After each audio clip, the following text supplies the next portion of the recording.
Item ಯಾವುದೇ ಇರಲಿ try ಮಾಡಿ ಆಚಿ ಚಿಕನ್ ಮಸಾಲಾ. ಆಚಿ ಚಿಕನ್ ಮಸಾಲಾ. ಜನರಿಂದನ ಕಲೆಕ್ಟ್ ಮಾಡುವಂತ ದುಡ್ಡು ಎಷ್ಟಾಗುತ್ತೆ, ಸರ್ಕಾರದ ಜವಾಬ್ದಾರಿ. ಅದೇ ರೀತಿ ಒಬ್ಬ ಸುಧಾಕರ್ ಅಂತ ಒಬ್ಬ ಎಕ್ಸ್ ಮಿನಿಸ್ಟರ್ ಅವರಿಗೆ ಸರ್ವಿಸ್ ಕೊಡುವಾಗ ಅವ್ರು 5 ವರ್ಷಕ್ಕೆ ಮಂತ್ರಿ ಆಗಿರೋಂಥವ್ರು ಅವ್ರಿಗೆ ಸರ್ವಿಸ್ ಕೊಡ್ತಾರೆ.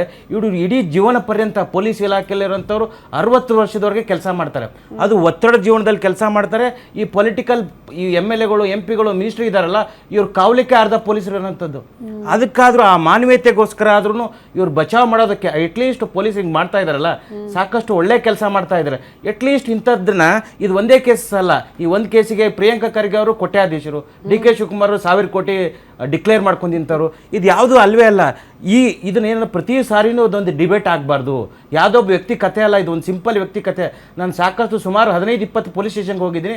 ಭಾಳ ಜನಕ್ಕೆ ಅಸ್ತಮಾದಿಂದ, ಲಂಗ್ಸ್ ಸಂಬಂಧಪಟ್ಟಿರುವಂಥ ಕಾಯಿಲೆ, BP ಶುಗರು ಮತ್ತೆ ಹೇಳಿ ಲೋಕೇಶ್ ಹೇಳಿ ಸರ್. ನೋಡಿ, ಜಪಾನಲ್ಲಿ ಒಂದೇ ಒಂದು ಹೆಣ್ಮಗು ಒಂದು ಪುಟ್ಟ ಹಳ್ಳಿಯ ಕೊನೆಯ ಸ್ಟೇಷನ್ ಅವಳು ಒಬ್ಬಳು ಅಲ್ಲಿ ಪ್ಯಾಸೆಂಜರ್ ಸ್ಟೂಡೆಂಟ್ ಓಡಾಡ್ತಿದ್ದು.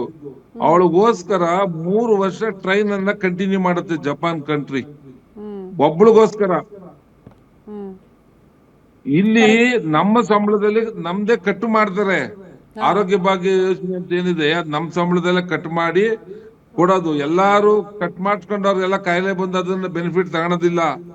ಸುಮಾರು ಜನ ಅದ್ ಹಾಗೆ ಉಳ್ಕೊಳುತ್ತೆ. ಅದನ್ನ ಇನ್ನೊಬ್ರು ಯಾರ ಬಳಸ್ಕೋಬಹುದು. ಅದು ಒಂದ್ ಕಡೆ ಪಾರ್ಟ್.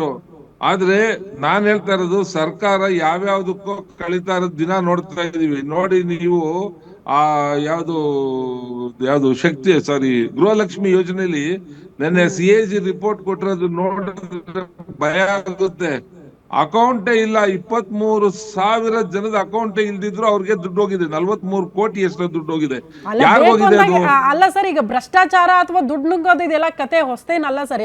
ಎಲ್ಲ ರಾಜಕಾರಣಿಗಳ ವಿಚಾರದಲ್ಲೂ ನೋಡ್ಬಿಟ್ಟಿದ್ದೀವಿ. ನೀವು ಹೇಳ್ದಂಗೆ ಇದೇನ್ ದೊಡ್ಡ ಅಮೌಂಟ್ ಅಲ್ಲ. ಮನಸ್ಸು ಮಾಡ್ಬೇಕಷ್ಟೇ, ಮನಸ್ಸಿರ್ಬೇಕು, ಸಹಾಯ ಮಾಡ್ಬೇಕು, ಇವ್ರ ಜೊತೆ ನಾವು ನಿಲ್ಬೇಕು ಅನ್ನೋ ಮನಸ್ಸಿರ್ಬೇಕು. ಇಚ್ಛಾಶಕ್ತಿ ಕೊರತೆ ಇದೆ ಅಂತ ಕೆಲವರಿಗೆ. ನಾನು ಖಂಡಿತ ಇಲ್ಲ, ನಾನು ಹೇಳ್ತೀನಿ ನೋಡಿ, ಬೆಂಗಳೂರು ಸಿಟಿಲಿ ತುಂಬಾ ಡಿಫಿಕಲ್ಟ್ ಜಾಬ್ ಅಂತ ನಾನು ಗೊತ್ತಿರೋದು. ನಾನು ಬೆಂಗಳೂರು ಸಿಟಿಲಿ 10 ವರ್ಷ ಆಫೀಸರ್ ಆಗಿ ಕೆಲಸ ಮಾಡಿದೀನಿ. ಆ ಕಷ್ಟ ಕಾಣೋದು ಟ್ರಾಫಿಕ್ ಅಲ್ಲೇ. ಆ ಟ್ರಾಫಿಕ್ ಸಿಬ್ಬಂದಿಯ ಇವತ್ತಿನ ಪರಿಸ್ಥಿತಿಯನ್ನ ಗೌರ್ಮೆಂಟ್ ಸೀರಿಯಸ್ ಆಗಿ ತಗೊಂಡು ತಕ್ಷಣ ಆಚೆ ಬರ್ಬೇಕು, ಅನೌನ್ಸ್ ಮಾಡ್ಬೇಕು. ನನಗೆ ಗೊತ್ತಿರೋ ಡಿಬೇಟ್ ಅಲ್ಲಿ ಅವ್ರು ಏನಾದ್ರು ಇಂಟೆಲಿಜೆನ್ಸ್ ಅವ್ರು ಕೇಳಿಸ್ಕೊಂತಿದ್ರೆ ದಯಮಾಡಿ ತಿಳಿಸಿ. ಇದು ಜನರ ಆಕ್ರೋಶಕ್ಕೆ ಕಾರಣ ಆಗ್ಬಾರ್ದು.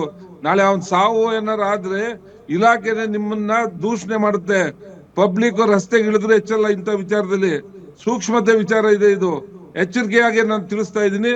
ದಯಮಾಡಿ ಈಚೆ ಬಂದು ಅನೌನ್ಸ್ ಮಾಡಿ ಅವ್ನಿಗೆ ಏನ್ ಕೊಡ್ಬೇಕು ಟ್ರೀಟ್ಮೆಂಟ್ ಸರ್ಕಾರ ವಹಿಸ್ಕೊಳ್ಳಿ. ಅದು ಕಂಪಲ್ಸರಿ ಆಗ್ಬೇಕು. DG ಅವ್ರು ಇದಕ್ಕೆ ಒತ್ತಡ ಮಾಡ್ಬೇಕು. ಅವರು ಒಬ್ಬ ಯೂನಿಫಾರ್ಮ್ ಮ್ಯಾನು.